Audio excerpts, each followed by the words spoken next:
Alhamdulillahi Rabbil Alamin. Wassalatu wassalamu ala ashrafil anbiya'i wal mursalin, nabiyyina Muhammad wa ala alihi wa sahbihi ajma'in amma ba'd.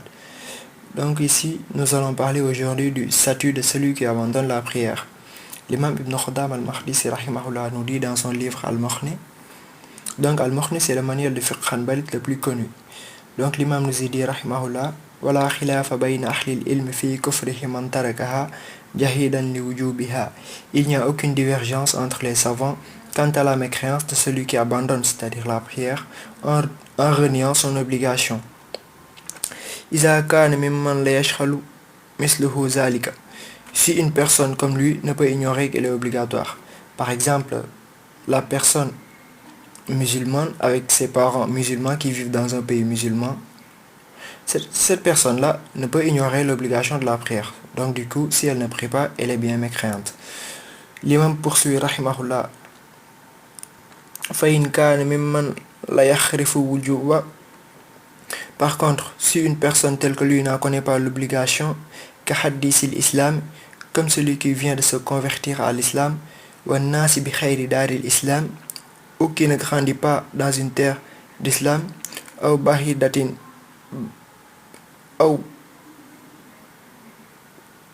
أو بدية باخدة على الأمصار وأهل العلم, ou dans un désert loin des contrées où se trouvent les savants, lam yuhkam bi kufrihi, il ne sera pas jugé mécréant. Par exemple, le reconverti qui ne vit pas dans une terre d'islam et ses parents bien sûr ne sont pas musulmans, cette personne-là, si elle ne connaît pas l'obligation de la prière, elle ne sera pas jugée mécréante. Donc, il est bien musulman, il reste musulman, il n'est pas banni, c'est-à-dire il n'est pas banni de l'islam tant qu'il reste monothéiste.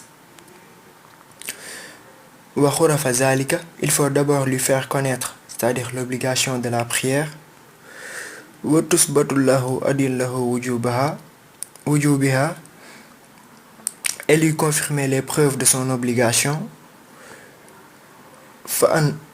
فَإِنْ جَحَدَهَا بَعْدَ ذَلِكَ كَفَرَ, et si après cela il renie toujours l'obligation, il devient mécréant. وَأَمَّا إِذَا كَانَ الْجَحِيدُ لَهَا نَسِيحًا فِي الْأَمْصَارِ بَيْنَ أَهْلِ الْعِلْمِ, mais si celui qui renie l'obligation est quelqu'un qui grandit dans une contrée où se trouvent les savants, فَإِنَّهُ يُكَفَرُ بِمُجَارَةِ جَحْدِهَا, donc il devient mécréant dès qu'il la renie. وَكَذَلِكَ الْحُكْمُ فِي مَبَانِي الْإِسْلَامِ, et il en est de même pour tous les piliers de l'islam, كُلَّهَا, qui sont وَهِيَ الزَّكَاةُ وَالصِّيَامُ وَالْحَجِّ, la zakat, le jeûne et le pèlerinage. لِأَنَّهَا مَبَانِي الْإِسْلَامِ, car ce sont les piliers de l'islam. وَأَدِلَّةُ وُجُوبِهَا لَا تَكَادُ تُخْفَى, donc et les preuves de leur caractère obligatoire n'échappent quasiment à personne. إِذْ كَانَ الْكِتَابُ وَالسُّنَّةُ مَشْهُورَيْنِ بِأَدِلَّتِهِ, donc vu que le Coran et la Sunna sont répandus ainsi que les preuves. وَالْإِجْمَاعُ مُنْحَاهِدٌ عَلَيْهَا, donc ainsi que les preuves, ceci fait objet de consensus. فَلَا يُجْحَدُهَا إِلَى الْمُعَاهِدُ لِلْإِسْلَامِ, le seul qui puisse renier son obligation est celui qui s'entête contre l'islam.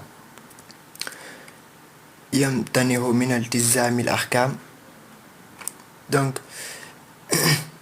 et refuse de s'engager à ces lois. خَيْرُ خَبِيلٍ لِلْكِتَابِ اللَّهِ تَعَالَى وَلَا سُنَّةِ رَسُولِهِ وَلَا إِجْمَاعِ أُمَّتِهِ, et d'accepter le livre d'Allah, la sunna de son prophète et le consensus de sa communauté. Donc en résumé, celui qui connaît l'obligation de la prière et qui ne prie pas, il est mécréante. Par contre, celui qui ne connaît pas l'obligation de la prière, donc lui, il ne sera pas jugé mécréant. Donc il faudra tout simplement lui rappeler l'obligation de la prière et après ça, si elle refuse toujours de prier, cette personne-là devient mécréante. Et aussi, c'est pareil pour tous les piliers de l'islam. Tous les piliers de l'islam sont obligatoires et leur caractère obligatoire n'échappe à personne, et ceci à l'unanimité des savants. Mais les gens qui refusent tout simplement de prier alors qu'ils connaissent l'obligation, c'est juste les gens qui s'entêtent contre l'islam et refusent les lois d'Allah subhanahu wa ta'ala et son prophète sallallahu alayhi wa sallam. Wallahu a'lam wa sallallahu wa sallam ala nabiyyina Muhammad wa ala alihi wa sahbihi ajma'in.